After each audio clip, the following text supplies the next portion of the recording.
తెలంగాణ నుంచి ఒక బీసీ అభ్యర్థిని పెట్టి ఇగో ఇది మా చిత్తశుద్ధి అని చెప్పుకునేది ఉండే. అంటే బీసీల మీద ప్రేమ మాత్రం నోట్లోనే ఉంటుంది. మళ్ళీ ఎన్నికలు నిలబెట్టే టైంకి వచ్చే వరకు మాత్రం బీసీలు కనబడరు మీకు. అట్లాంటి మీ మాటలు మేము నమ్మాలి, మీ మాటలు నమ్మి మళ్ళీ మీ వెనక నిలబడాలి. నేను అడుగుతానమ్మా, మీరేమైనా మెహర్బాన్ చేస్తుండ్రా మాకు? మేము సర్వస్వతంత్రమైన పార్టీ. మేము డెఫినెట్ గా ఎన్డీఏలో లేము, ఇండియాలో లేము. మేము మా మోడీ మా బాస్ కాదు, రాహుల్ గాంధీ మా బాస్ కాదు. తెలంగాణ ప్రజలు మా బాసులు. వాళ్ళ ఆలోచనకు అనుగుణంగా, వాళ్ళ అభిప్రాయానికి అనుగుణంగా మా నిర్ణయం ఉంటుంది. ఇక్కడ ఒకటి మాత్రం వాస్తవం, రెండు పార్టీలు దొందు దొండేనండి. కాంగ్రెస్ బీజేపీ రెండు కూడా దొందు దొందే. తెలంగాణను ఇద్దరు కూడా ముంచినోళ్లే. 11 ఏళ్లు బీజేపీ ఏం చేయలే, 2 సంవత్సరాలకు 20 నెలలుగా కాంగ్రెస్ ఏమీ చేయలే, ఇచ్చిన ఒక్క మాట నిలబెట్టుకోలే. ఆ ఇద్దరు అభ్యర్థులను మేము అంత సీరియస్ గా తీసుకోవాల్సిన ఆలోచన ఉంటుందని నేనైతే వ్యక్తిగతంగా అనుకోను.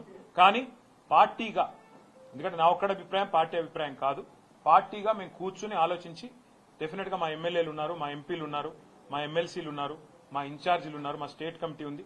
అందరం అవసరమైతే పెద్దలు కేసీఆర్ గారితో మా అభిప్రాయాలు చెప్పి ఒక పార్టీగా నిర్ణయం తీసుకుంటాం. వ్యక్తిగతంగా నేను అనుకోవడం మాత్రం రెండు కూడా దొందు దొందే. కాంగ్రెస్ బీజేపీ రెండు దొందు దొందే.